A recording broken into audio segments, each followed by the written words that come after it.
apps need to be turned on, or as they call them, enabled. One of those apps, David, is something called Ask My Buddy. And every time I show this skill, this app, I always get questions about from Facebook and stuff like that. This is an app that would allow you to keep an eye on an older parent, a grandparent, or maybe the kids when they're home alone.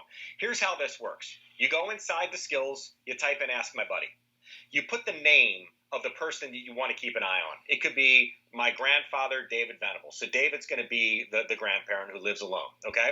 You put in David, Venable, phone number. And then you build an emergency contact list. So I'm going to try something that I've actually wanted to do for a long time, because normally I'm standing next to David when we do this. But we're going to do it in real time and see if we can make it work. So David will be the parent, the grandparent, and David trips and hurts himself, and he's sitting on the floor. He can't get to his landline.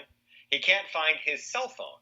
But David needs help, and David is going to get help from the Echo simply by using the utterance for Ask My Buddy. So David, when you're ready, unmute the small one there. Yep. And if you read that phrase, we should see whether or not we can get you to contact everybody on that virtual contact list. So whenever you're ready. Alexa, ask my buddy to alert my family.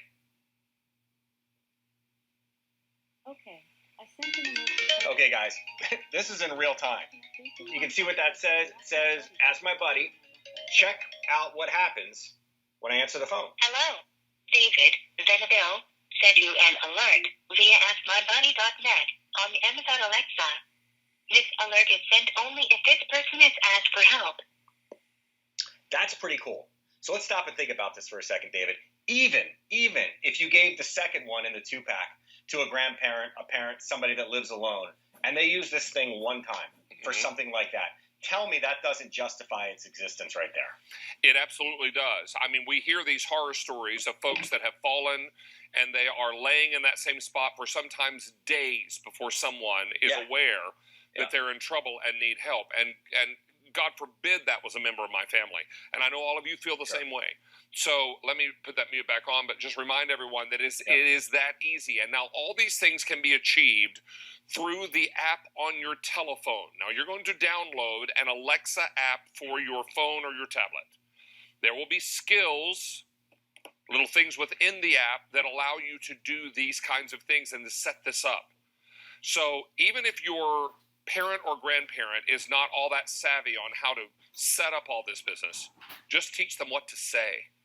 You know, I gave my mom an Echo, Amazon Echo, a few years ago, and she didn't know what it was about or what it was for, and now she uses it all the time to check weather, to listen to music, to find out what's going on in the world with news headlines. And I gave her one of these Echo shows, and she keeps it on her bedside table now. So all we have to do is program that for her, and then she can say, please alert my family. I won't say the name because then everyone's device will wake up. But it's important to know that this is the kind of thing that could be life-saving and could make a difference. So please take advantage of all these great features. Modern technology has a way of making us all feel a little more peace of mind when we are separated from our loved ones, and this is a great way to begin that process. Let me tell you now that in this hour we've already taken orders for. Please remember, this service is not a substitute for dialing 911 in an emergency.